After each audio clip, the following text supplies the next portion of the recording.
Bueno, un placer tenerlo acá a casi 48 horas de haber asumido este cargo. Casi 48 horas, pero parecen 2 semanas ya en mi cabeza. Y en Intenso. mi cuerpo, sí. ¿Sí? ¿Qué le ha Es tocado verdad. hacer estos 2 días? Bueno, me ha tocado primero ordenar un poco la oficina. Ayer en la tarde ya compartí, bueno, hicimos el acto de entrega y recibimiento de la oficina con la exministra López, reunirme con los viceministros, con los directores, empezar a ver cómo es la situación para la transición, reordenar un poco la casa, acompañar al presidente en unas cuantas reuniones ya, coordinar algunas cuestiones de medios con el ministro de Medio Ambiente por el tema este de Alpacoma, que es un tema lamentablemente vigente. Bueno, estuve en la mañana dando una entrevista con El Deber, he estado en RTP, mañana tengo Unitel, tengo Bolivia TV, ahora estoy contigo. ¿Cuál es la idea del nuevo ministro de Comunicación? Tener un acercamiento con los medios de comunicación, con la gente. Es además un ministro bastante tuitero porque es muy activo en las redes sociales. Mira, se me arruinó el teléfono hace un tiempo y ahora tengo que recuperar mi Twitter. Bueno, mi Twitter, tengo que ponerlo en el teléfono. De momento soy más facebookero. Soy bastante facebookero. Ahora voy a recuperar el Twitter, que tenía como unos 3.000 seguidores en el momento que se me arruinó el teléfono. Pero sí, para mí es un canal de comunicación fundamental. ¿Qué tengo en la cabeza? ¿Qué tenemos en la cabeza para esta gestión en relación a los medios? Lo primero, digamos, una relación franca, honesta, abierta. Yo creo que una cuestión importante que va a ayudar ahí es el hecho de tener buenas relaciones personales con buena parte de los directores de los medios del país. Yo estuve 1 año y medio en un programa de televisión en ATV, ahí también te haces un poco con el conocimiento de la gente, del ritmo de trabajo, De cómo se mueve al interior, ¿no? de cómo se mueve, de lo difícil también que es. ¿Qué queremos nosotros? Comunicar de la manera más eficiente y más contemporánea, y en esto pongo el acento en lo de contemporánea, lo que hacemos como gobierno. Nosotros, yo en particular, tengo la lectura, junto con algunos compañeros, de que es una cosa medio normal, pero los gobiernos van perdiendo un poco la sintonía con la calle. Siempre la calle cambia un poco más rápido que los gobiernos y siempre la calle innova y utiliza mecanismos de comunicación más vanguardistas que el Estado. Cuando nosotros hemos descubierto el Snapchat, la gente ya tiene el TikTok. Cuando nosotros creemos que Twitter la rompe, ves que Twitter está cayendo en su uso en Bolivia y que está subiendo el Instagram. Yo creo que una cosa fundamental es que nosotros aceitemos mejor los canales de comunicación, los códigos estéticos, el lenguaje de comunicación de lo que hacemos como gobierno, porque nuestra sociedad está cambiando más rápido que nuestro proyecto. Yo creo que ahí se explican parte, digamos, de los retos. Y una tarea fundamental para mí es el aceitar esos canales, el decir, miren, creo que es mejor hoy comunicarnos a través de Instagram, de las cosas que hace César Dockweiler en el teleférico, que yo creo que lee muy bien la pulsión ciudadana, y no tanto ya con el tríptico, el folleto, las herramientas que funcionaban para mayorías antes de 2005, ahora funcionan, pero funcionan para menos. Entonces, ese es mi principal reto, que la comunicación que damos desde el gobierno para contar lo que hacemos sea lo más contemporánea posible para que la gente la asimile, la critique, la apoye, pero entienda que hablamos el mismo lenguaje. Bueno, entonces en base a lo que me dice, este lenguaje no ha sido utilizado todavía por el gobierno, sí, con algunas instituciones públicas, empresas públicas como Boliviana de Aviación, como el teleférico, ¿no? Son algunas que sí tienen esa reacción inmediata con la gente, que tienen la respuesta, porque de eso se trata las redes sociales. En su evaluación, esta comunicación en redes, directo a la gente, se ha perdido con el gobierno. O sea, digamos yo como evaluación, es que tú lo puntualizas bien. Creo que como evaluación general es difícil poner una nota a todo el comportamiento del gobierno, porque hay ejemplos muy grandes como BOA, que es una empresa grande, o el teleférico, que sí muestran mejor esa sincronía. O incluso el éxito del presidente con su cuenta de Twitter de más de 500.000. Yo creo que hay varios ministerios, sí, que están todavía un poquito más pre-2005, y no 2018. No sé si viste la campaña del teleférico, que fue fantástica, en los alrededores de la inauguración de la línea morada, generaron un personaje que era una especie de Fido Dido un poco más gordito, que te iba contando diferentes episodios, la gente lo seguía, le hacía sugerencias. Eso es lo que queremos, cada uno dentro de su especificidad. Medio ambiente, comunicando temas de medio ambiente, obras públicas, comunicando lo que es hacer un camino hoy y saber cómo lo comunicas, pero sí creo que hay instituciones del Estado que tenemos que ponernos un poquito más al día. Y creo que tenemos los ejemplos dentro del mismo gobierno, y si no los tienes en el gobierno, los tienes en la calle preguntándole a la gente. Bueno, es sencillo en este momento hablar sobre eso porque justamente usted viene desde este mundo de las redes sociales, de las reacciones de la gente ante determinadas situaciones, como por ejemplo el tema de Alpacoma. Se siente mucho las reacciones de la gente ante diferentes decisiones que se puedan estar tomando.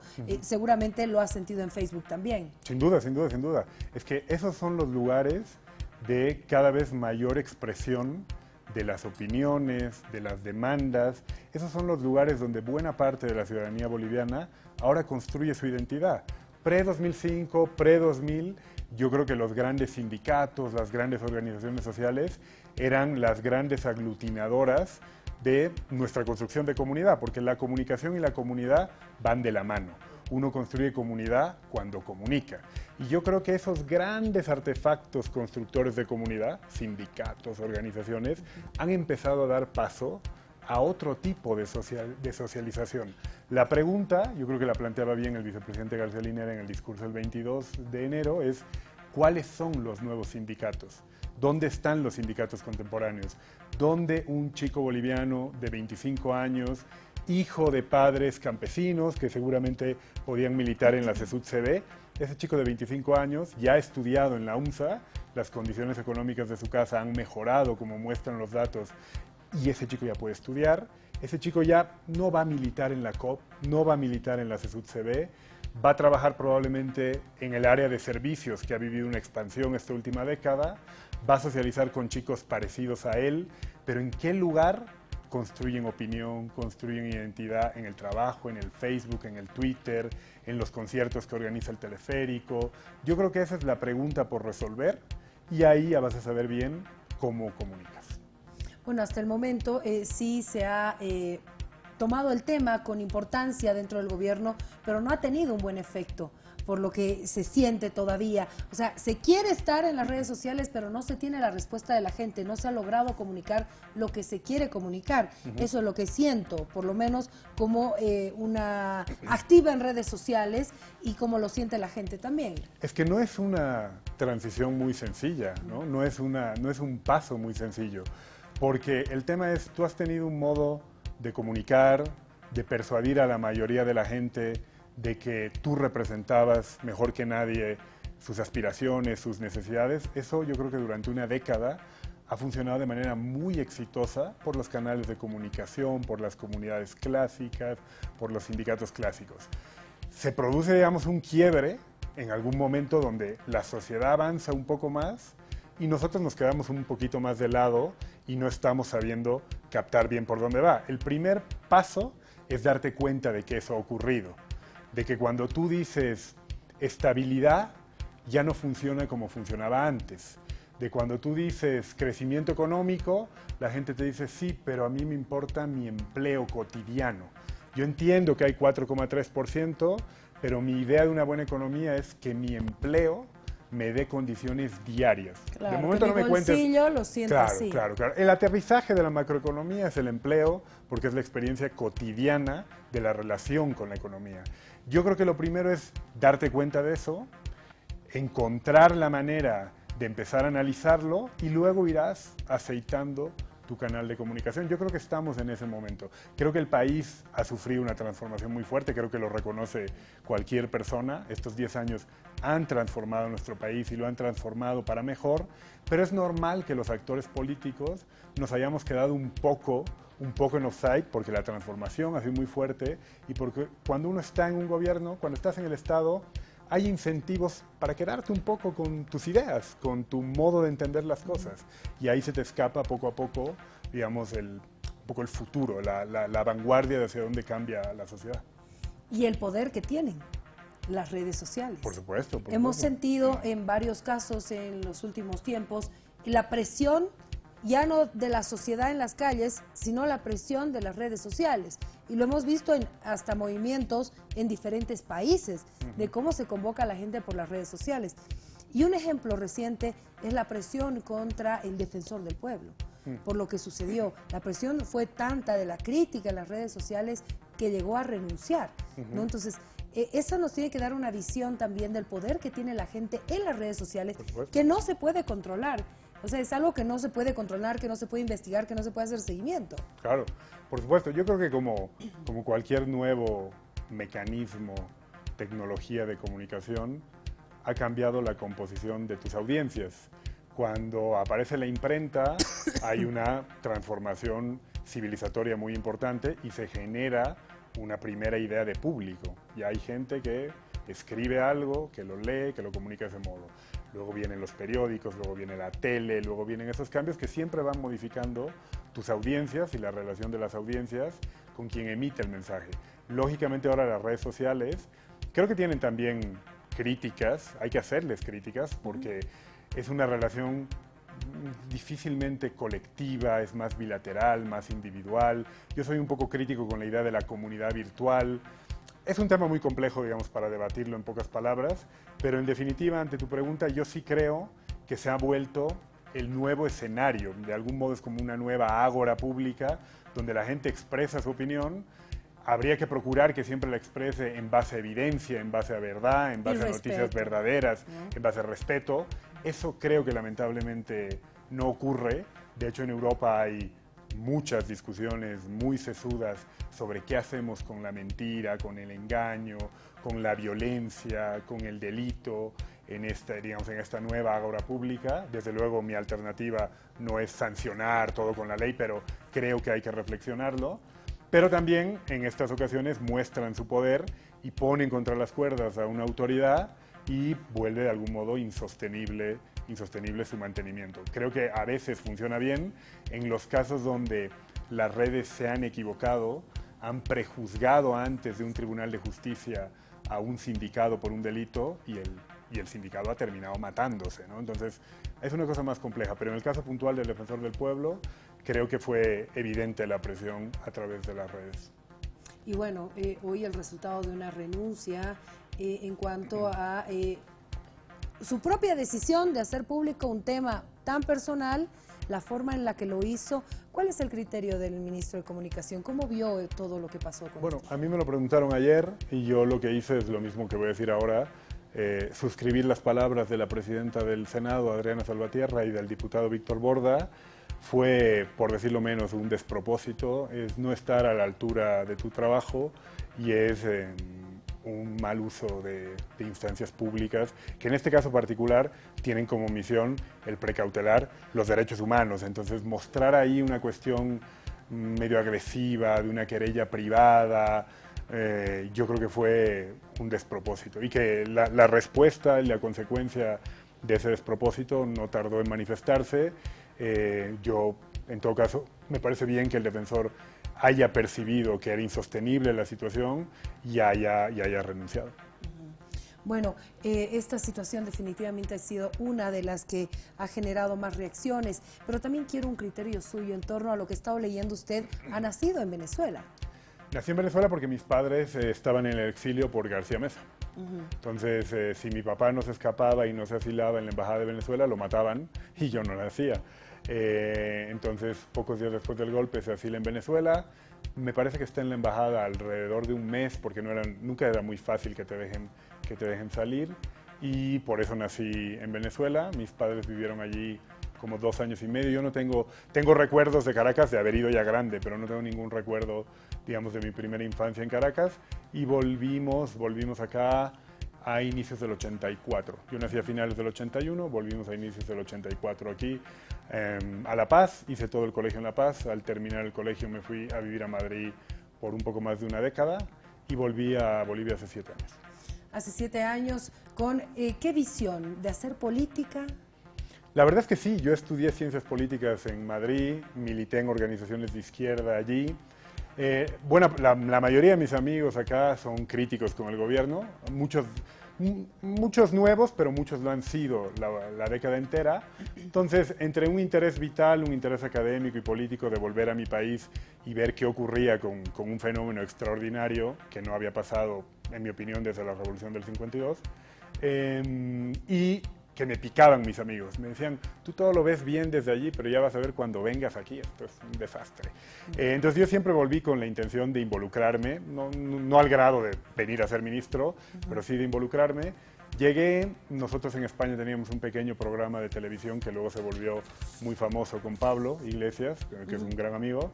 Montamos un programa de televisión aquí en ATV que sigue funcionando, Esta Casa No Es Hotel.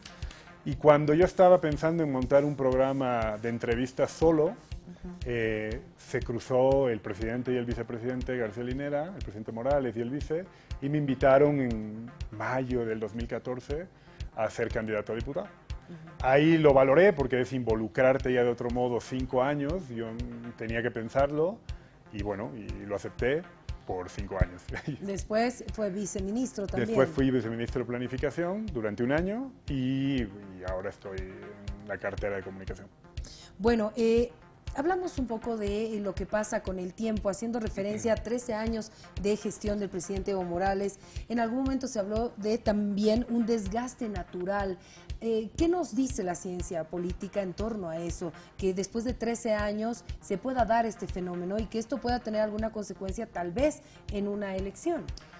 Yo creo que es de algún modo, vamos a decir, natural, y para mí, vuelvo un poco a la conversación del inicio, creo que parte de ese desgaste natural, o buena parte de ese desgaste natural, viene justo por esa relativa pérdida de frecuencia y sincronía con lo que piensa, aspira y desea la gente. Yo creo que el reto para nosotros en el movimiento del socialismo es que cuando a ti te salen las cosas bien con un modo de hacer las cosas, de decir, de apelar a la estabilidad.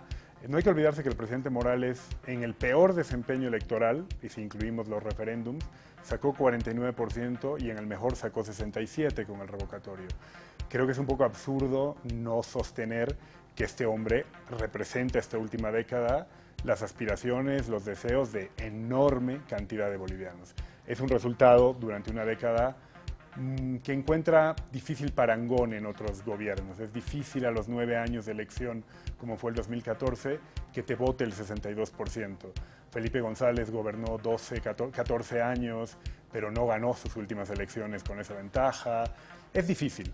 Yo creo que ha sido es un proyecto muy vigoroso, pero que el desgaste natural viene justo por ahí, cuando la sociedad te adelanta un poco y cambia un poco más rápido y tú tardas en leerlo y dices, oye, pero si mis certezas me han dado tan buenos resultados, hemos cosechado tantas victorias que cada vez que le hemos preguntado a los bolivianos la han revalidado, e incluso cuando hemos perdido en el límite, te cuesta innovar, te cuesta decir, oye, pero leeré las cosas de otro modo y volveré a ajustarme con el tiempo. Yo creo que ahí está el desgaste natural.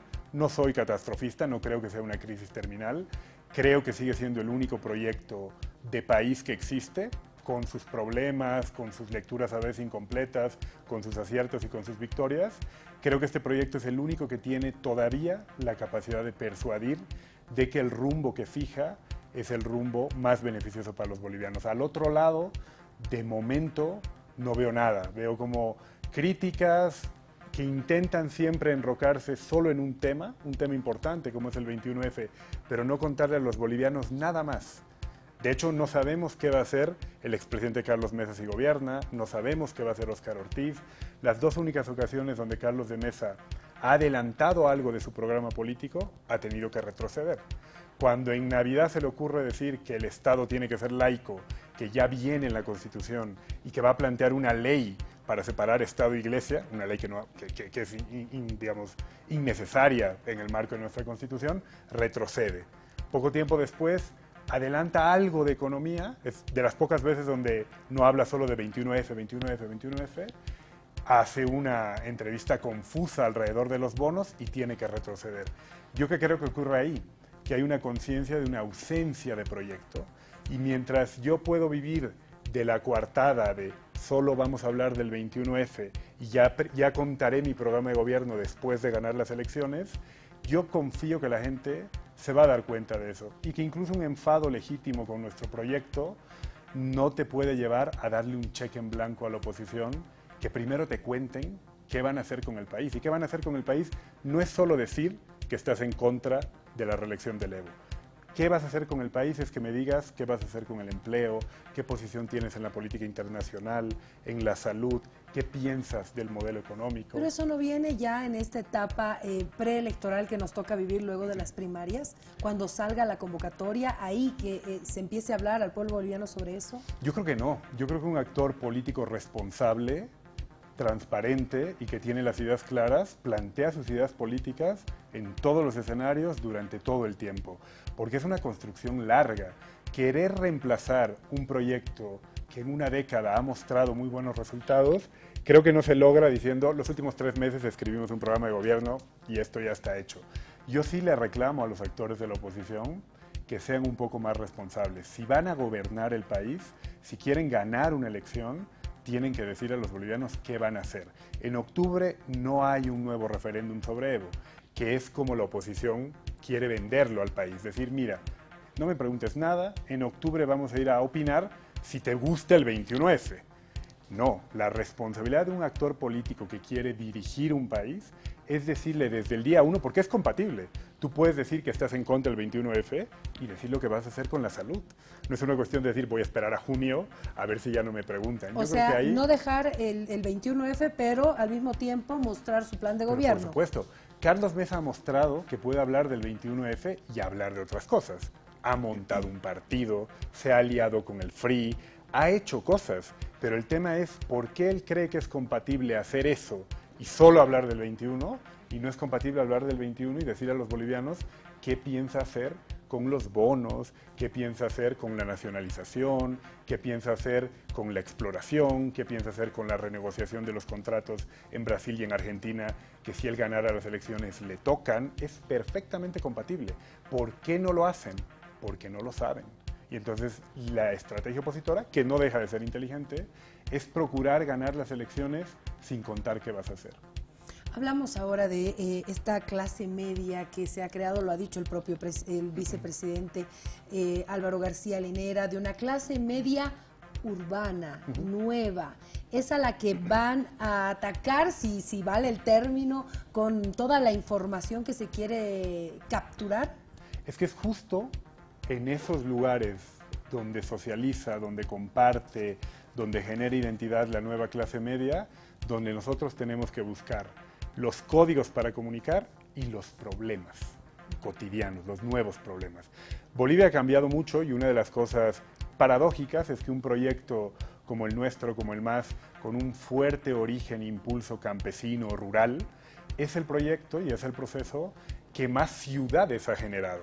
Si tú te acuerdas, en el 95, uno decía, está La Paz, Cochabamba y el interior. La Paz, Cochabamba, Santa Cruz y el interior. Todo el resto, desde esa mirada capitalina elitista, era un magma del campo.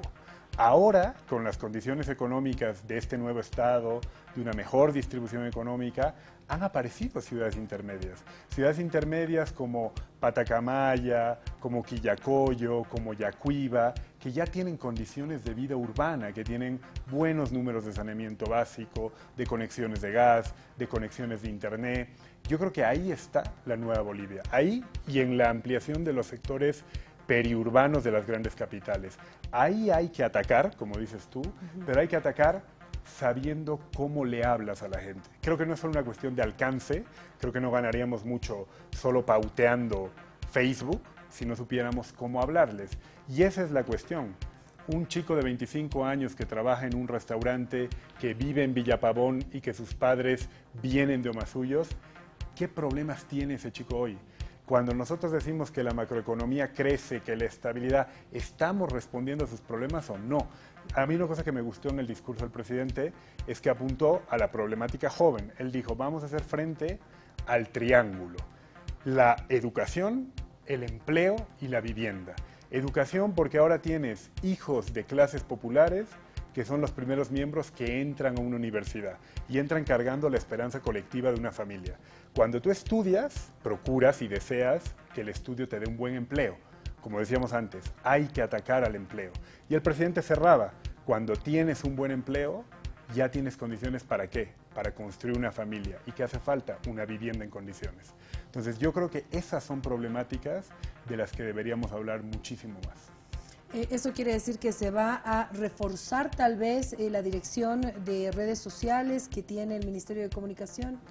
No, yo creo que, como te decía, creo que no es una cuestión de alcance, ni de ponerle más dinero, ni siquiera de ponerle más número de gente. Creo que lo que nos falta es una reflexión más oportuna sobre el contenido, sobre qué queremos contar. Porque te insisto, cuando nosotros apelamos a la nacionalización, a la estabilidad y al crecimiento, cosas que son patrimonio y que han hecho lo que Bolivia es hoy, yo dudo si a ese chico que le preocupa el empleo, la educación y la vivienda, yo dudo si aunque tengamos 200 guerreros digitales, tú le llegas. Yo creo que con 5 que le hablen de vamos a trabajar para que tu esperanza en la universidad se concrete en un buen empleo, yo creo que con 5 o con 3 tú logras comunicar. Bueno, mucho trabajo el que tiene además uno de los ministerios que va a manejar uno de los presupuestos más importantes de este año electoral. Mira, o sea, sé cuánto presupuesto va a manejar el de comunicación, no sé decirte si es el que más, ahí me pillas porque no tengo el dato de otros ministerios. Pero a comparación de otros años, sí. No, porque el año pasado, ahí digamos hubo una información no muy completa. Se hizo la comparación de que en el presupuesto que se aprobó en el Parlamento a finales del año pasado, se presupuestaba para el 19 en comunicación alrededor de 500 millones de bolivianos. Y se comparaba con los 150, 160 millones de bolivianos, que fue el primer presupuesto presentado a inicios del 18, pero hay reformulados a lo largo del 18. Entonces, comparar los 150 con los 500 es un poco tramposo, porque estás comparando enero del 18 con enero del 19, pero a lo largo del 18 se incrementó el presupuesto de comunicación, y el presupuesto de comunicación el 18 fue mayor que el que vamos a tener el 19. El 18 creo que fueron como 529 millones de bolivianos y el 19 son como 506, me parece. Bueno, ministro, ha sido un placer tenerlo acá. Gracias. Espero que nos visite seguido, Sí, por ¿no? supuesto. Porque la idea es seguir comunicando. Claro, conversando, comunicando y aprendiendo. Un placer, de verdad. Gracias. Nos vamos a una pausa, Ricardo. Primera pausa acá en Todo a Pulmón. Siga con nosotros, son las 10:33. Ya volvemos.